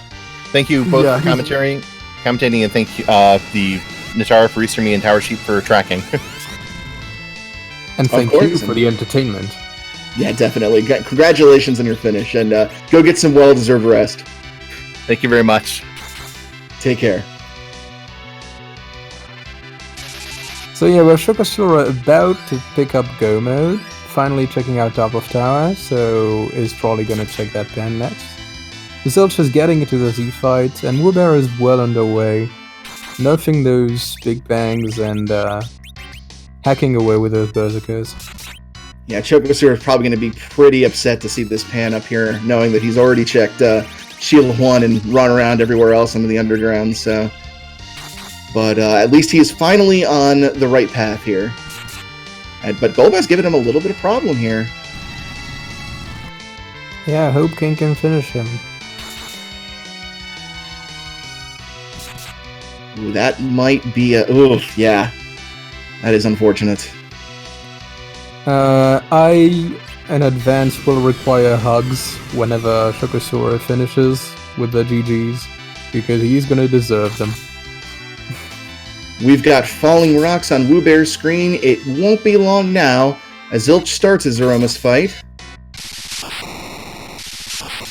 Definitely, that might do it. And there it goes.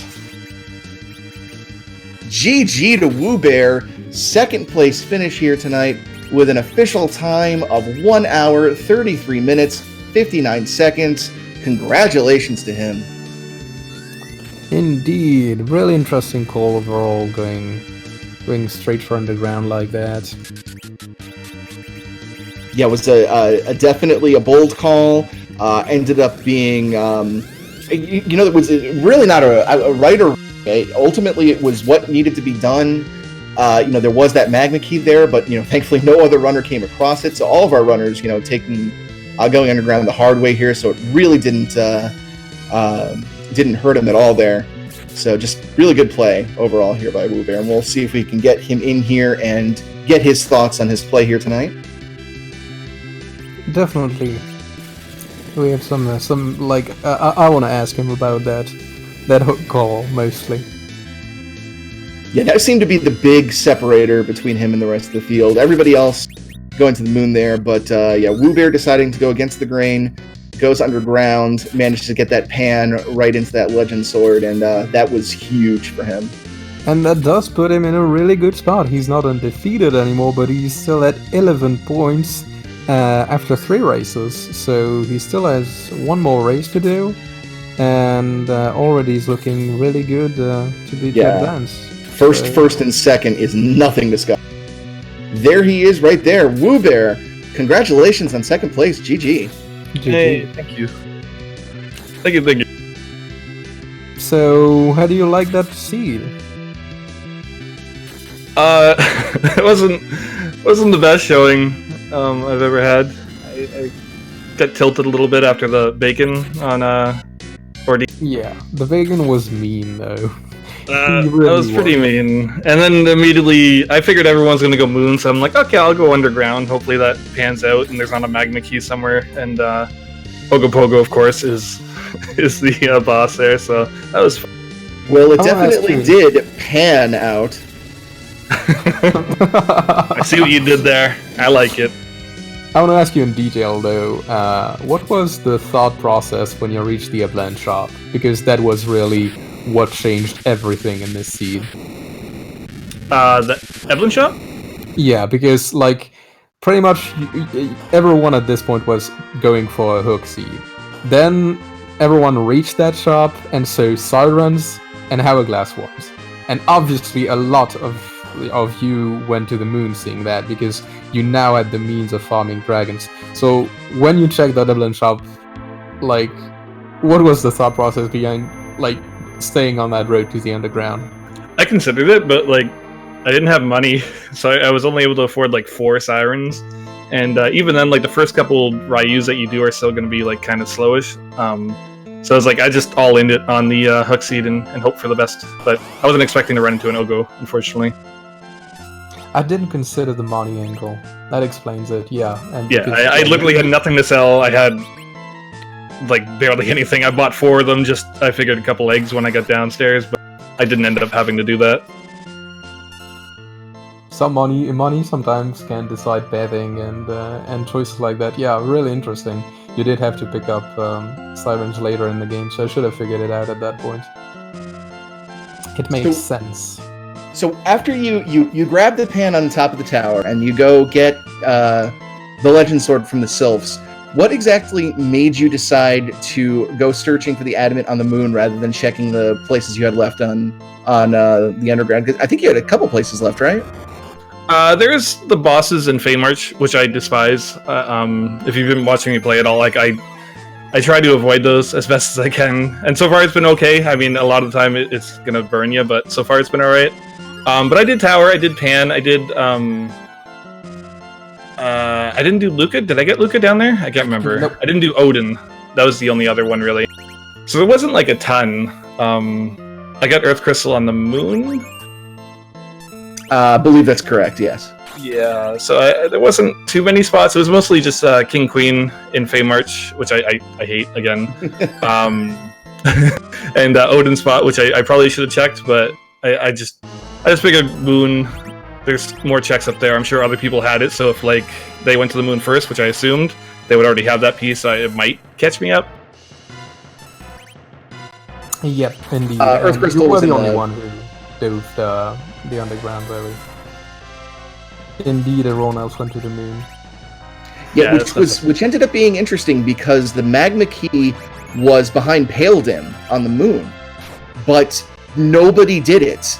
Oh, really? Everybody went through the hook route to get underground. So they just stopped at Build Him, and they're like, nah. Yeah. Your decision to dive early actually didn't end up costing you too much, because nobody was able to take advantage of that free underground access. What was the boss there? We don't even know because nobody. No one checked it. Fair enough. Fair enough. I think we can guess because it was a lunar boss and we haven't seen the lunars, and I think it's the only one we haven't seen. I might be wrong though. I don't think we saw a plague either. Yeah, no, there actually are a lot of bosses left. So Yeah, it I don't could be think I saw lunar too many of them plague, myself. You saw Ogopogo. How did you feel when that thing showed up? That was sad. I mean, I knew I could do it. It was going to be slow, and I only had Cure 2 at the time, which was just pain. If I had Cure 3, it would have been cake, but Cure 2 was not the best. Well, I'll tell you, Bakashinobi went down there with Cure 4 and still had problems, so don't feel bad about that. That's fair enough then. But yeah, In any case- overall here... Oh, go ahead, I'm sorry.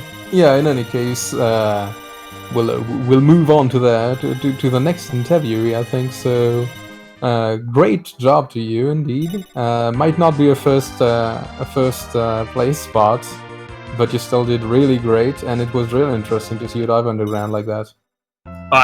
That's fine. I don't mind not getting first. This was like probably the race I was most afraid of, like because I race all these guys all the time, and I don't do the best against them. So I'm happy with second. Oh, good. You're going into your fourth race here with 11 points, so you're in a really, really strong position here. Yeah. Yeah, you must feel safe. Even if you get last place on your last race, you're still safe. So that must definitely be a nice position to be in. Yeah, a little bit less pressure. It's too much pressure these races, man. But yeah. Well, thank you so much. Thanks for putting on a great show and for coming in for an interview. And get yourself some rest. And we'll see you in your. Do you have your fourth race scheduled yet? I think it's on the 14th, so I got like a little bit of time. Maybe I can figure out how to forge a crystal, and you know. Always an important thing to do. Every race I've had one big like what did I just do there kind of thing, but it's been okay so far, so I'll try and iron. You know what they say, it always happens to the best of us. Yeah, thanks for having me in. Oh no, thank you, wewbear, and have a wonderful rest of your night. Yeah, you guys. Thank you. And I believe we are also joined by Zilch. GG, congratulations on your finish. Thank you.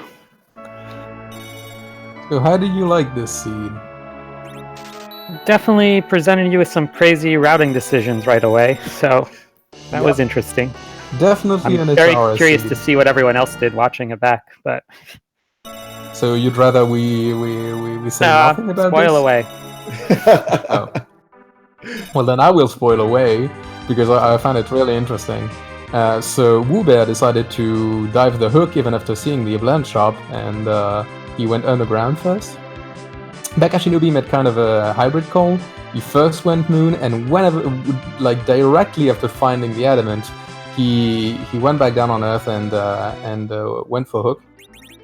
And meanwhile, chocosura pretty much did a full clear of the moon, Bahamut Cave included, and ended up with nothing for it. But fun, you must have heard about it earlier. Actually, I heard the magma key was there. He was on Palladium, and it's the only spot chocosura didn't check. So, I would say chocosura, if anything, gained the award of most deserving of hugs today, because he does deserve them. This was more rough than for them, anyone. But this, It's like you find all the items you think you need. It's like, oh, I have like 5 chains to chase down on Earth. yeah. It's not worth it to stay up here. Just go back. And I could have gone either way. So what? Chocosura just was cursed this seed. It was not nice to see. We've been kind of asking everyone because that was sort of the moment that all of the routes started to diverge. What immediately went through your head when you hit that magical Evelyn shop with everything you could possibly need for the rest of your life in it? What was your immediate thought there? The point is, he didn't though, because you never went and checked Evelyn before the moon. I And checked it was- after the moon. Oh, Yeah, that's it was- right. My mistake. It was the turning point of the seed for the others, because like they didn't really have the tools for the moon, no sirens, no hourglasses, and then suddenly you find them. So most of them went back to the moon. But I want to ask you, what was like going to the moon without sirens? What was the reasoning? Were you hoping for a free boss and was happy to find it? Explain the I thought had process. Avenger, Cecil. I figured I can get through at least one moon boss, and that might be able to jumpstart me through. And Yeah. there'd probably be at least one free boss up there. And I got lucky in that the free Well, boss no. was in the high EXP spot. Yep. Double dick the hook cave, which ended up being a bad idea because everything was in there. But Yeah, but And- still, like, I have to say, a really good job on that one, because it's not an easy call to make, Moon without sirens. Mhm. the other problem was moon without hourglasses. Like Yeah, if they yeah, weren't in the definitely. shop there, I might have just come back. Yeah, but I believe they had the hourglass 2s there in the Yeah, moon shop, they did. correct? Checked the character and probably just gone down and dove hook. That, so I figured I can get through. I can do random encounters on Ryu's if I really needed to. Yeah, well, it was definitely an interesting call, and we were like we just assumed you had sirens when you went Moon, and then we were like, wait, you didn't check Evelyn. I feel like it didn't take me too long to get through the stuff on the moon, except for No, maybe Wyvern, which you actually did really I mean, well. that's Wyvern. Like we Yeah, had the all in all, comparison down. it was a very quick moon for everybody that ended up going there. So, which ended up being interesting. You know, nobody did that Paladin spot, which had that magma key. So everyone had to go through Ogopogo as well. So yeah, it was really, really interesting seeing all these routes kind of come together like that. Yeah, that's a Demus took a while, so. Well, I mean, I wouldn't have done it because there's too much value there, but Right, Yeah. right. would have saved a lot of time. But yeah, we can tell you because we had Bakashinobi and chocosura doing the King Ryu grind before tackling the bosses. You didn't really take much more time than them jump starting with Water Hag. It went about as fast, really. I mean, I figured Water Hag was. I mean, you got through that on the first try. Wyvern was well, I guess I skipped Antline. Came back to it later, but Wyvern I figured I can do with the curse string. It just would take me a restart to do that. Yeah, Yeah, but that The was, levels I needed. Yeah, there was definitely some heads up setting up there to be able to take that fight on the level that you did. That was like Ryashar was saying, like that really kind of made up for the couple of King Ryu fights that the others decided to grind before you. So really heads up play there. I didn't really need to grind much at the end, so I guess I saved time there. Absolutely.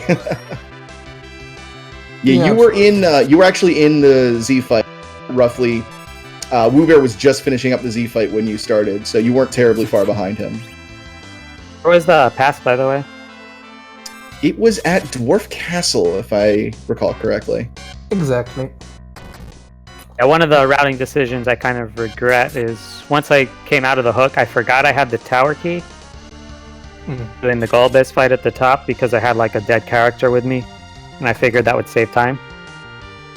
I see. Have the tower key, I chose to go Fey March instead. Tower key at the time, I would have definitely dove that and would have saved a lot of time on Fey March, Luca, all those bosses. Yeah, that explains it. Because, well, yeah, Tower was really the play once you reach the underground. And again, just to prove that Chocosura deserves hugs, he actually went for self-cave before tower. Oh, he did the and had to Hamless double dip. Sheila. Yep. Yeah, And, did not pay off, unfortunately. Yeah, definitely. I got an Excalibur somewhere, so I can use that on both Cecils. So that was a thing. Wise to have multiple Cecils in. There were like, what, 3 more? I don't remember. 3, at least that we saw. I would assume in Giant was another Cecil, given the theme of this seed. Well, Zilch, this puts you at... I was gonna say, Zilch, this puts you at 9 points overall. You still have left. Do you know when your final race is going to be here? Yeah, I believe it's the 16th. And the 16th? Okay, so you got a lot of time to get some practice in between now and then. Yeah, or procrastinate that and that works too. Just see what happens. Well, either way, best of luck in your final race here. You're still in a really great position with a strong finish to move on to the next round. So, best of luck, and we'll definitely all be watching and rooting for you. All right, thanks a lot. Thanks for commentary, restream, tracking, all that. And thanks to you for the entertainment. All right, thanks, guys.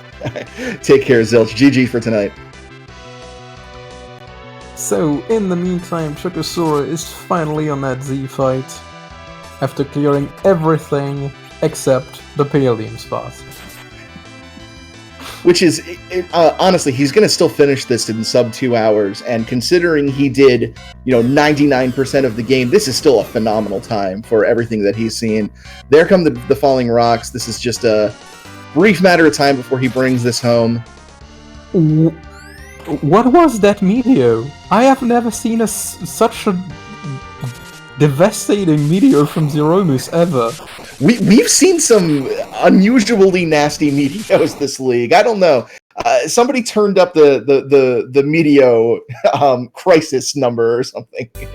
But GG to Chocosura, finishing with 1 hour, 50 minutes, 42 seconds. Fantastic time there, considering how much he got rabbit holed on different things. And we'll see if wants to come in here for an interview. Massive GGs to him. Remember that, he pretty much did the seed in the slowest possible order, but still ended up with a really good time for it. Yeah, Chocosura going to decline the interview. Completely understandable. Sometimes rando is going to rando, and there's just nothing more frustrating in the world than knowing you put forth such a solid effort and the dice just didn't come up in your favor. So everyone, make sure you get your GGs in for Chocosura. He put on one heck of a race here tonight, and that finishing time is by no means indicative of the quality of racer he is. That is a really fantastic racer and a wonderful time for everything that he had to go through there. Absolutely, GGs to him, and frankly, I send all my hug power to him because I have been treated harshly by seeds before, and that was one hell of a treatment he got. Yeah, absolutely. Well, don't go anywhere, Free Enterprise fans, because in just a couple of minutes, we're going to have the 20th match of the Highway to the Zenith Zone coming up. That's going to be featuring, let's see here. I have a list. I was going to say, I have a list ready for you. We've got Natara, go right ahead. We've got Naitu, Flurry 14, Azen Tayama, and Penguinator. So they are getting prepped as we speak, as is our restreamer. So we are going to take a very quick break. The stream is going to go down, but for about no more than a minute while we switch restreamers, but stay right here. The next race is scheduled to start at 10 p.m., so in about 7 minutes, so definitely stick around. Thanks again to our runners, to our commentary team, to our tracker. I've linked them all in the stream. Definitely give whoever has a Twitch account a follow, and give some extra hugs to Rajstar, who just joins us for the lovely commentary. So thanks again, team, and we will see if Tirazu can beat the nonsense we just had. Thanks, everybody.